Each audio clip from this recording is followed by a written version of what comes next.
If I were a dragon, clearly it would be buttons I would hoard. Hey y'all, welcome to Miss Daisy Sewing. I'm Rachel, this is Missy, and today we're going to talk about dungarees, or overalls I think for the Americans amongst us. The plan is that I have a Pagans and Witches Festival at the end of the month, and what I would really like to do is to use this sort of pagan and witchy kind of bedspread that I picked up a while back to do some dungarees. And if I have time, a matching shirt in the contrasting fabric. I think that'll look really cute. The pattern we're going to be using today is Simplicity 8447. Full disclosure, I have used this pattern a lot. These are a variant of them. I just made them sort of 3/4 length. This was for my gadget Disneybound.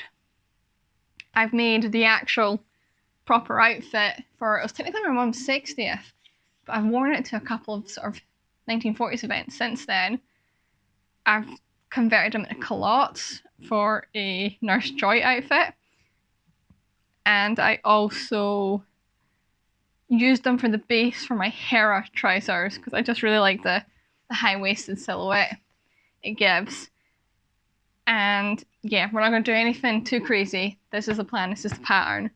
I do, however, want to add more pockets. I would probably wear these ones a lot more if it weren't for the fact that my only pockets are these two little side ones here. Oh, and this barely functional one here is tiny. So I want to see if I can sort of figure out how to put slidey hand pockets in here. And yeah, fingers crossed, it works. So let's go get this ironed and I'll fill you in on the grand plan as we go. So the first thing I need to do is separate the front and the back of the fabric.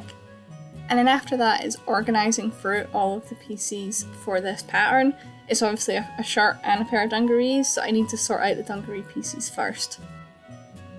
And then here is getting out the pattern pieces and laying them onto the fabric, how I want them cut. I am doing quite a bit of fussy cutting here, mostly because the last thing I wanted was the yes/no sort of Ouija marker to be on my butt. And then from here it's just getting everything cut out, which took a surprising amount of time actually. There's a lot of pieces to these dungarees. The festival for Pagans and Witches first came onto our radar because my sister does Viking reenactment and is going to be at this event. But the main reason, I suppose, is that of late we've had a disconnect from the corporate capitalism of the world around us, and we've just sort of been trying to disconnect and focus more on nature and the world around us. And from our understanding of paganism, it leans into those things. Yeah, so call it curiosity, I suppose. And back to the project here, I'm actually also cutting out the trousers in the pink because I want to be able to have a contrasting cuff when I turn them up. So here I've cannibalised the side pocket pattern from a different set of trousers, and I'm just trying to fussy cut the pattern so that they're not too obvious on the sides. And here I'm just trimming off that pocket opening on the main trouser. Won't lie to you, I was very anxious about doing this. And now on to sewing the pockets. It's doing that facing part first, and then attaching the two sort of pocket sides and the back piece. This is not a sewing tutorial in any way, and I'm just pleased that it kinda worked. And now on to the sewing. As I said earlier, I've made this pattern a dozen times now, so I can basically make this in my sleep.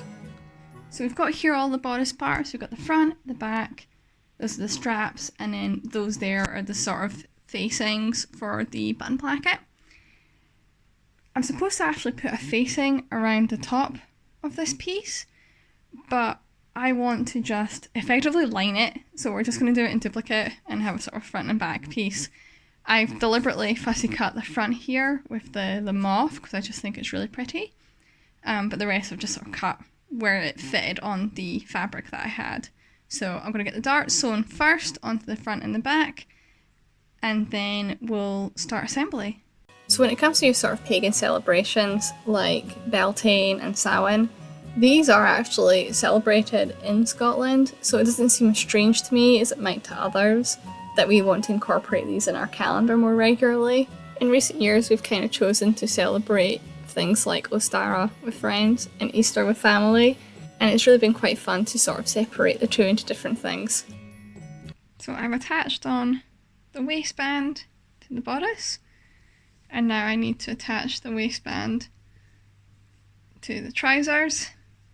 So I've got the placket on that side there, so that'll be the opening for the dungarees on the side here with that edge, and then just sew all the way around, taking care not to hit the millions of pins because I've pinned the lining to the outside, so all of this will get caught in that waist, and then I'll hand sew down the inner waistband just to make it nice and neat on the inside. So getting there. I do find it fascinating that paganism was originally just a word meaning that you didn't practice one of the main religions, and now it's effectively become a religion in and of itself, which is something we're looking to explore whilst we're away. And I'm pleased to report that I did have time in the end to make the shirt. So here you can see me getting all of those pieces cut out, and then it's onto the machine. The shirt pattern that comes with the Rose of the Riveter set is quite a simple shirt to make, and it's got a lot of room in the back, which is really nice with sort of pleated yoke. It's also quite a fun one to assemble. It's got some little pleats on the front too, so this one I managed to put together pretty quickly.